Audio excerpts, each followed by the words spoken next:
How's it going, everyone? Fusion X here. I'm going to bring you some basics for Siege today. The first topic we're going to cover is barricades and how you can use them to your advantage. Now on Windows you can break off the bottom two boards and it causes a vault animation even though the barricade's not completely damaged. And you can use this in quite a few different ways. You can create an escape route to the outside area to flank other players on the field. You can do a frost trap at the bottom, and if the other player happens to see the vault animation, they can then jump through and fall through your trap.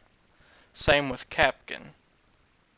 Another thing you can do is, for example, take your pistol, punch a couple different holes in a barricade, and this works easier on a daytime map versus a nighttime map because all the light that comes through the holes that you're putting is going to create sort of a line of sight on the enemy where they block out the lights here and you can see someone on the other side and take them out. It's pretty cheeky.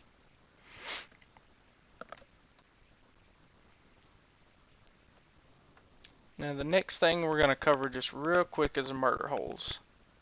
And you can put these in quite a few different places to catch a window, maybe a stairwell, get a good sneaky spot and get the advantage. It doesn't matter how many you put here, just as long as you've got enough line of sight.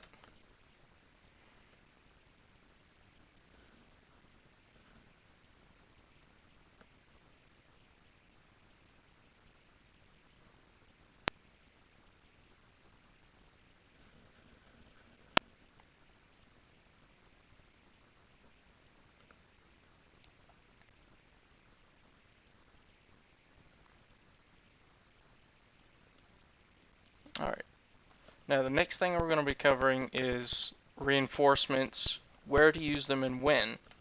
For example, if you see a teammate put murder holes in a certain spot that they want to catch, you probably shouldn't put your reinforcements there.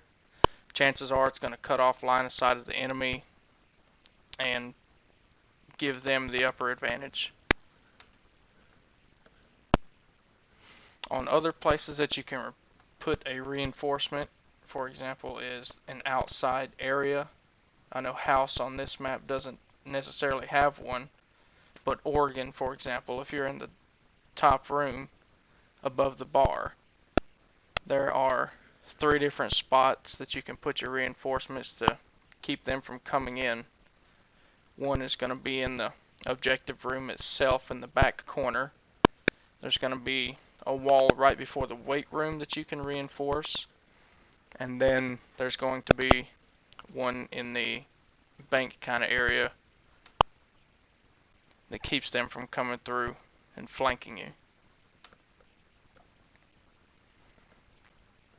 Other things that you may want to do, for example, is this floor trap that's going to be on the bottom of the screen. If you're on the same floor on the objective as that trap floor or one in the objective room, you may not want to put a reinforcement because that could create line of sight on the enemies coming in from below or giving you an escape route to flank your enemy. What you basically want to do is take C4, an impact grenade, or a shotgun, whichever you have, and blow it out. Now if you have the objective with a trap up top, you may want to reinforce that as it gives the enemy a faster route into the objective room to the hostage or secure area. One other thing that you may not want to do if you're on disarm bomb is to put the diffuser on top of a hatch, because all it takes is for that hatch to be blown open and it causes the diffuser to drop to the next level and it acts as if the diffuser has been smashed.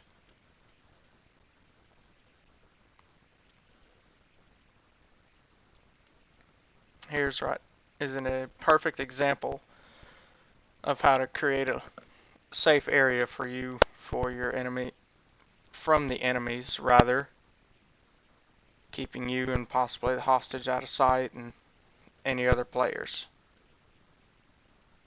Now larger windows like this, I haven't figured out a way to break down the bottom half so you can create a line of sight. It may be too big for the vault animation itself. As far as I know, it only works on the smaller windows.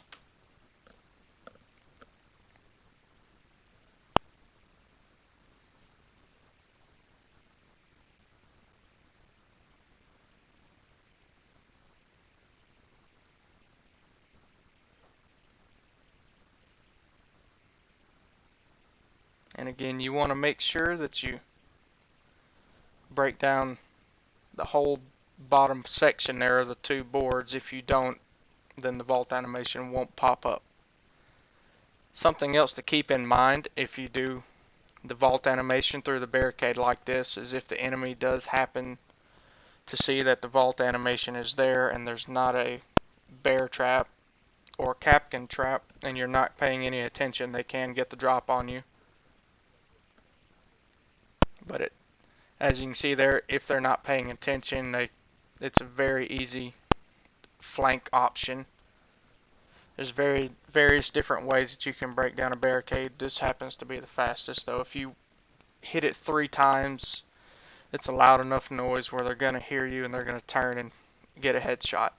If you happen to press and hold square, or I believe it's V on the computer, I'm not sure, it also creates a louder noise and they're going to know that you're coming. Well,